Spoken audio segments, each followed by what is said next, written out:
Hello everyone, and welcome to this short little lecture about integrating theme and worldview into narrative. I am making this mainly for students that I'm working with who might be struggling with this concept, but I thought that it would be useful to others who watch my channel as well, and so I'm going to go ahead and post it publicly so that everyone can see it. Just keep in mind that, again, the main point is for students who are struggling with this, so I'm going to be mainly speaking from an academic writing perspective rather than a fiction writing perspective here. Let's start with the agenda. We're going to go over what theme and worldview are, and then we're going to get into the approach to integration and common mistakes in integration. And we'll try to explain a little bit more in depth what those common mistakes are and how we can integrate well when we are working with theme and worldview. So let's start briefly with what theme is. So your theme is what pulls together your entire narrative as the point towards which every concrete example or point that you make should direct towards. So when we're talking about theme, there's two different terms for it based off of whether or not you are writing nonfiction or writing creatively. And here I want to point out that it could be creative nonfiction as well as creative fiction. It does not necessarily have to be just fiction. When we're talking about creative writing, normally we call it our story core or just the theme. But when we're talking about it in academic writing, it is our thesis statement. It is what tells the reader the subject, but also more specifically the what within the subject that we want to speak about. So my paper might be about government regulations on business, or about a broad topic like English literature. But my theme and the thesis statement are not going to be, I'm going to talk about English literature, or I'm going to talk about government regulations on business. I'm going to narrow it down more to a specific idea within my subject that I want to explore, and that is my theme. I like the way that Ayn Rand illustrates it in her book, The Art of Nonfiction, which is one of the best books that I've run across for a guide that covers all of the different areas of nonfiction writing one step at a time in a very systematic and sensible way. So I do really like this book and a lot of what she has to say in it. Although I will warn, for those of you who are my students, I'm not necessarily going to recommend to you that you read the book. If you choose to, that is your choice. But I would warn you that since she is not a Christian, and I know many of us are in the class, I would recommend that you exercise a lot of discernment when reading her work, and I'm not going to outright recommend it to you necessarily. But I think that this one quote from her is extremely useful in illustrating what the theme is and how it is that we define our subject and our theme. So she says that the question, why do I want to write this article, involves two sub-questions. What do I want to write about? What subject do I want to write about? And what do I want to say about the subject, i.e., what is my theme? So when we're talking about theme, we want to keep in mind that it is the what that we want to talk about within the subject that we have chosen.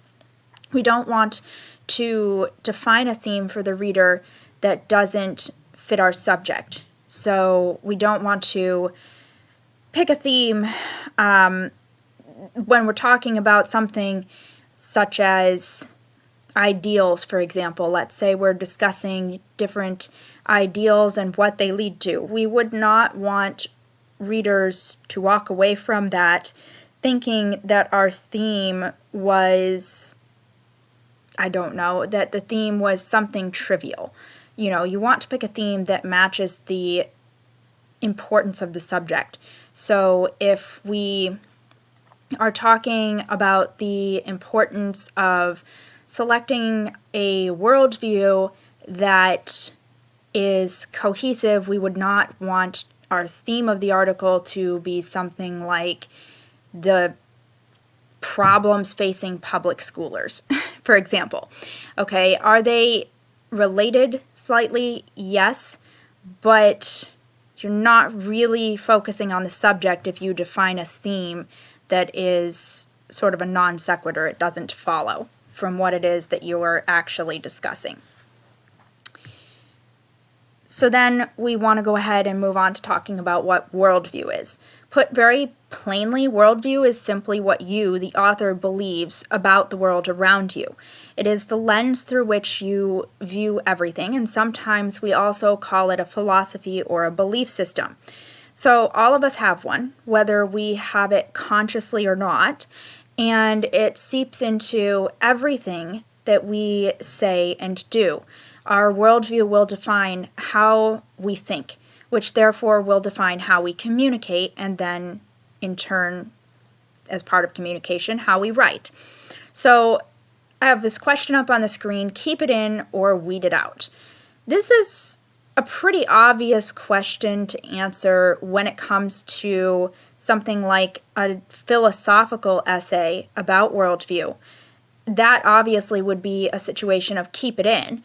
But then outside of that, the lines get a little blurry for a lot of people, and so the question then becomes, do we ever have a situation where we ought to try to actively weed it out? Obviously, we have situations where it isn't appropriate to go into an in-depth discussion of our worldview, and we'll talk about that problem in a minute when we get to the integration. But when it comes to the question of whether or not it should be there at all, how do we deal with this? Well, I would say that because we're defining worldview as what you believe about the world around you, the lens through which you view the world, and the defining factor in what you choose to think, how you act, and what you see when you look at the world around you, and because it is the framework with which you will judge everything that you come across to determine right from wrong, for example, or what is interesting, what's not interesting, what's relevant, what's not relevant, what is reality. Those kinds of key questions that define how you will approach your topic are themselves impacted by the underlying fundamental of your worldview. So I would say that the answer to this is, in every case, keep it in. You cannot weed it out no matter how hard you try. This doesn't mean that you need to beat the reader over the head with it. We're going to discuss that in a minute. But it does mean that you should not be concerned with trying to weed it out. There are people who will tell you that worldview does not belong in fiction. For example, I'm a fantasy author, and I hear a lot that we shouldn't include worldview and philosophy in fantasy.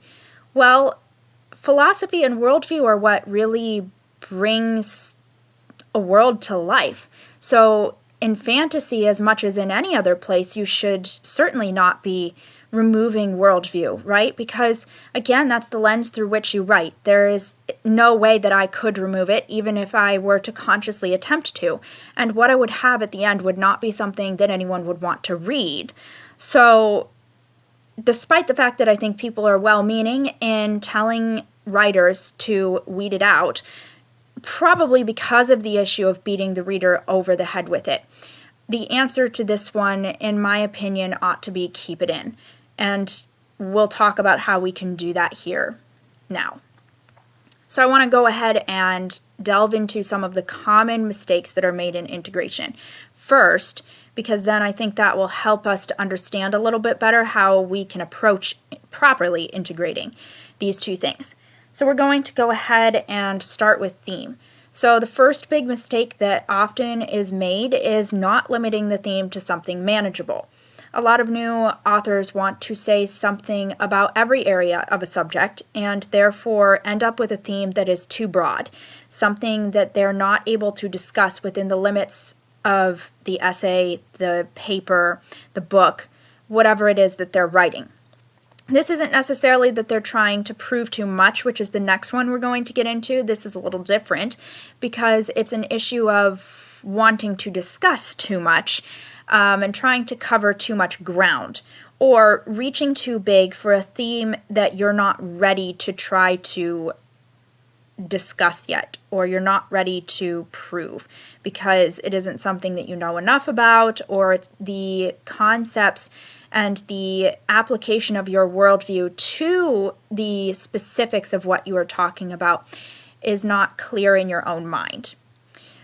The second problem that often is made an issue within a paper is trying to prove too much, and this is an issue where the writer has the idea that they need to offer an answer to every single counter argument that could possibly be made against the point that they are making. This is not actually the point when you're writing any work. The point that you should be concerned with, especially for nonfiction, again, fiction is a little bit different and somewhat a little more straightforward, but when it comes to nonfiction, the point of your essay is to justify your approach. It is not to defend your worldview. It is not to defend or prove out why your theme or your idea ought to be accepted by every single person anywhere on the face of the planet. Your goal is to provide a compelling argument to a reasonable person that your approach is valid and structurally sound, even if they might not necessarily agree with your conclusions, your application of your worldview to that particular problem or topic, or even with the worldview itself. The third problem that is often made with, or mistake that is often made with theme, is rehashing what's already been said 1,000 times. So this is an issue of not having anything new to say. You are just repeating the same old tired things that everyone else has said. If you don't have anything new to say about the topic, then just don't write about it, is generally a good rule of thumb. Now, I understand, students, that when we're working with papers in classes, sometimes that can be difficult. Sometimes you are asked to write a paper and not given enough leeway to actually find something new to say. But even with papers that are very strictly assigned in terms of the topic and what you're going to be discussing, you are still able to avoid a lack of originality or creativity by applying your worldview to new issues, or applying it in a new way that maybe takes a slightly different angle at an issue that has been discussed. So it's not about whether or not you're able to come up with something completely new that no one has ever heard of. You're not. No one is ever going to be able to do that 100% because there's nothing really completely new under the sun. But you are able to take a fresh perspective on an old issue, or even on a newer issue that people are talking about. And then our fourth common mistake is approximations on the theme instead of clear, objective statements of the theme. So this can sometimes lead to the first problem that we discussed, because students who do this generally don't have a clear handle on what it is they want to say. If you asked them what the theme of their work was, they wouldn't be able to tell you in any clear fashion. They might have a vague statement or idea of what it is, but they can't explain it. If you are in the position where you are unable to explain clearly what it is you want to write about, then you have nothing to say and nothing to write about, because you don't have anything clear in your mind. So how are you going to write about a vague idea? Your essay will be equally vague and disorganized. So we want to make sure that we're not making that mistake, because even if we're not making any of the 3 that we've already discussed, and we're not making the 5th, we still will not have a good essay if we cannot describe clearly what it is we want to write about within the subject that we've chosen. And then the 5th problem is a clash between theme and subject.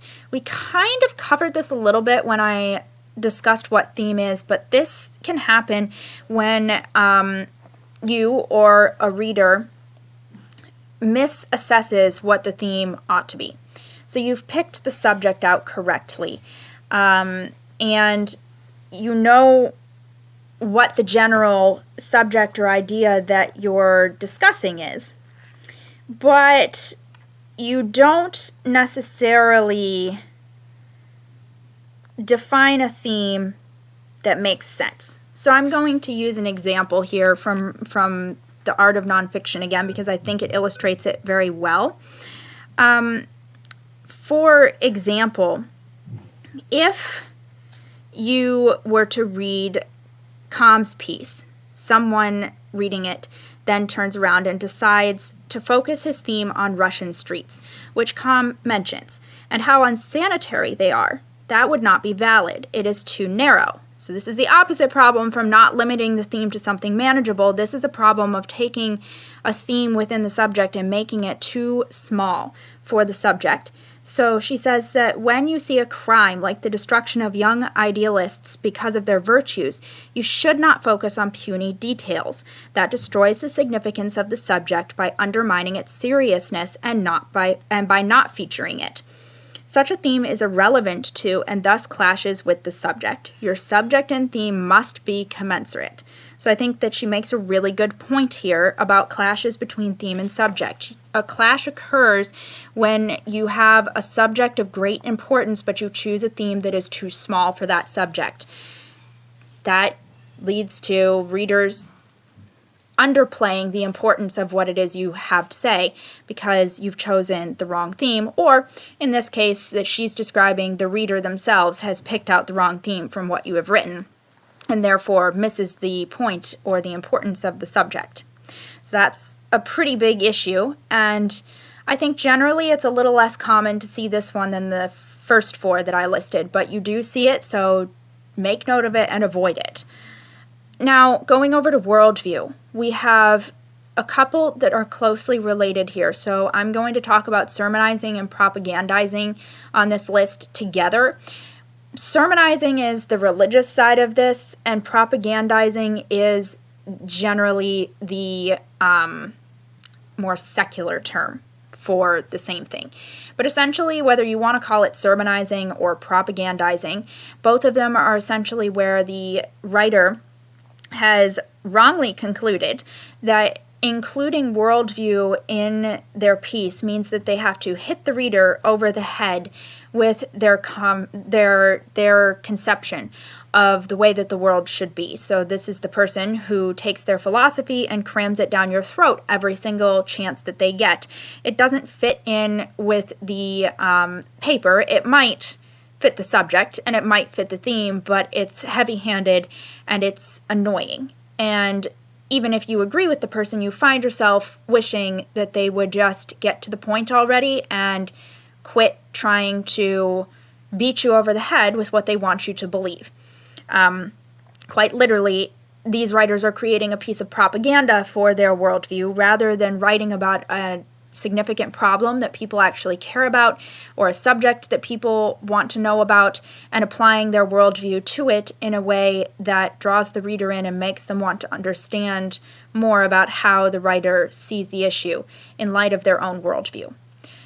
Then we have over-explaining.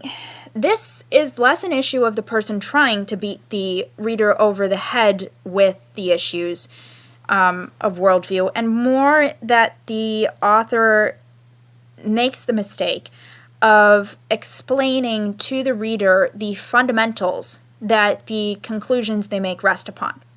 Now, this is not the same as the author who is taking the time to prove why you should accept their approach to an issue.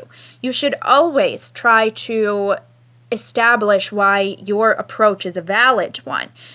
But this is the author where the paper is about, going back to maybe one of our examples of papers earlier, when the paper is about lessening government restrictions on small businesses, they are busy explaining to you why capitalism, the framework or the worldview which they come from to say there should be less regulations, is a worldview that you ought to accept.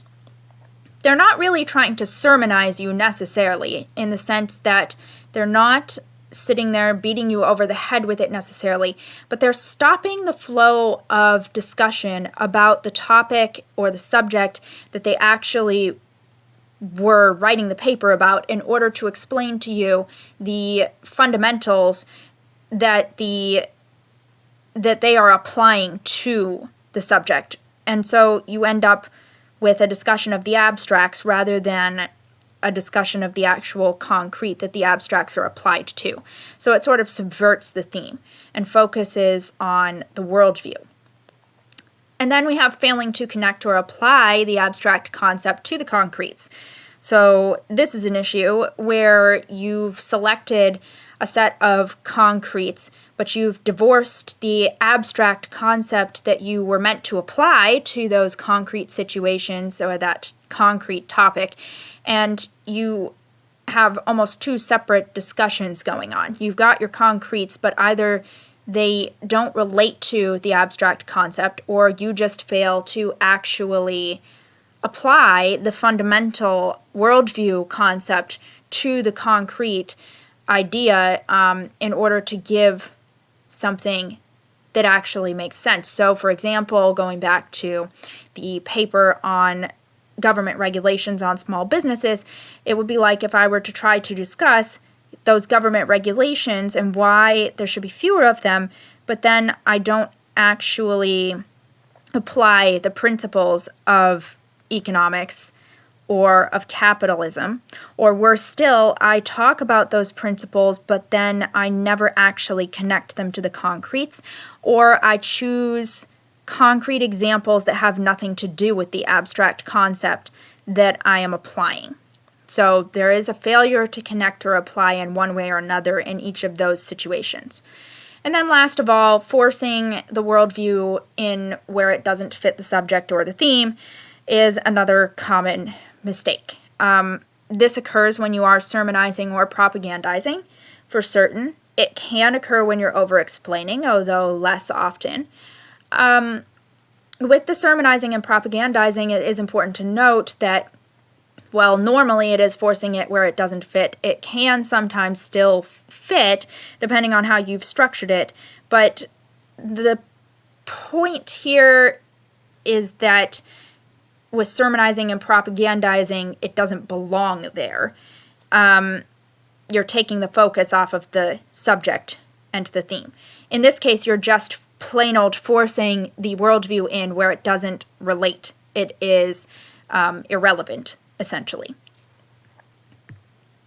All right, so having looked at all the common mistakes that can be made here, how do we actually approach integration?